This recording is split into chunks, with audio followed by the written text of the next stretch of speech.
Welcome to the tiny house kitchen that's still under construction but totally functional. Today I'm going to be making apple fritter bread loaf in this cast iron loaf pan. Spoiler alert, it sadly did not turn out into a loaf. User error, so I'm not going to give you the recipe, but I am going to show you how this pan is to clean. This was a sticky mess. In this video, I'm going to show you what comes in the box, this pan, demo it for you, and give you my honest opinion about the pan. The seller did send this to us in exchange for a video. However, all of the views and opinions in this video are my own. I really had high hopes for this recipe. I even buttered the pan to make sure that it didn't stick, even though this is non-stick, and it looked so good and smelled even better while it was baking. It didn't taste horrible. It was just, the dough was very dense. Look at how pretty it looks before it went in the oven. This pan is really heavy, and you can use the lid as a skillet on top of the stove. This sat here all night, and we're gonna start with paper towels just to get as much of the stuff out as we can, because I don't want to put it down the sink into the septic tank. Okay.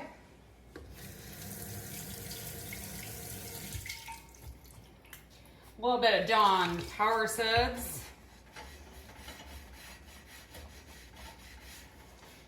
This is sugar. Now I did butter the inside of this,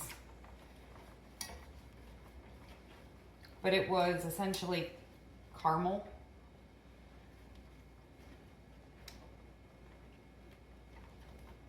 This is lovely.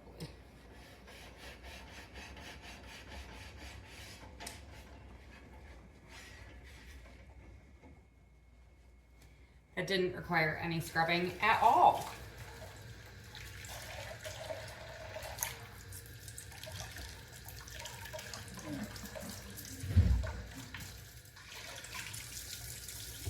Clean as a whistle and ready for attempt number 2.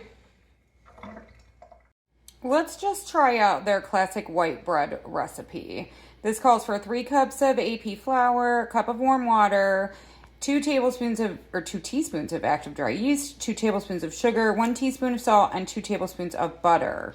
Epic failure number 2 just came out of the oven, and unfortunately, I think my yeast is no longer active. I will be trying again because I really do love this pan.